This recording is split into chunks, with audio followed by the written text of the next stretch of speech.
Website main పెట్టింది ఎందుకంటే presently around నేను చేసిన రీసెర్చ్లో హైదరాబాద్లో per day around 8,000 RTIs file అవుతున్నాయి.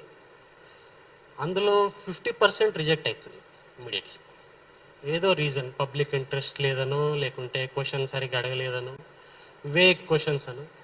మిగతా 30% ఇవి ఆల్రెడీ అడిగిన క్వశ్చన్సే మళ్ళీ ఆన్సర్ చేయడం ఎందుకు అని అట్లా రిజెక్ట్ చేస్తారు. యాక్చువల్గా 20% to 10% మాత్రమే రియల్ పనికొచ్చే క్వశ్చన్స్ ఉన్నాయి.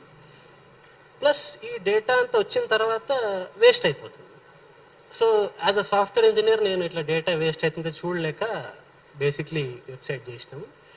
అండ్ ఈ website basically Google search for RTS applications అన్నట్టు. అంటే ఆ అప్లికేషన్లో ఉన్న ఎనీ వర్డ్తోని మీరు సెర్చ్ చేయొచ్చు దాన్ని. For example place, topic, any topic. అసలు ఇప్పటి వరకు ఉన్న డేటా ఏందని తెలుస్తేనే కదా నెక్స్ట్ క్వశ్చన్ ఏం అడగాలో తెలిసేది.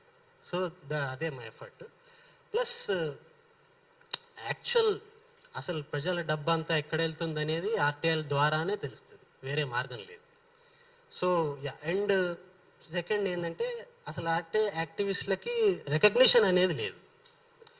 ఎవరిది వాళ్ళు వేసుకుంటారు, ఇదర్ ఒక న్యూస్ పేపర్లో పెట్టుకుంటారు, లేకుంటే వాళ్ళే పెట్టుకొని వెళ్ళిపోతారు. దానికి అసలు ఎవరి స్పెషలైజేషన్ ఏంది, ఎవరు రెవెన్యూలో ఎక్స్పర్ట్, ఎవరు లైక్ ఆఫీసర్ విషయాల్లో ఎక్స్పర్ట్, ఎవరు ల్యాండ్ మ్యాటర్స్లో ఎక్స్పర్ట్స్, ఇది అనేది అసలు ఎవరికి తెలియదు.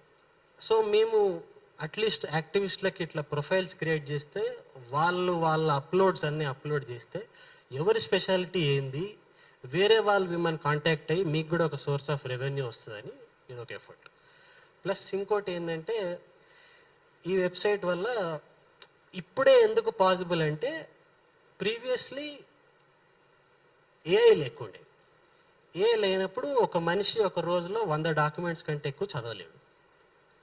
ఏఐ రావడం వల్ల ఇప్పుడు ఒక గంటలో 10,000 డాక్యుమెంట్స్ ఈజీగా అయిపోతాయి. సో ఎంతమంది ఎన్ని ఇచ్చినా సో ఇది basically it's a time based project.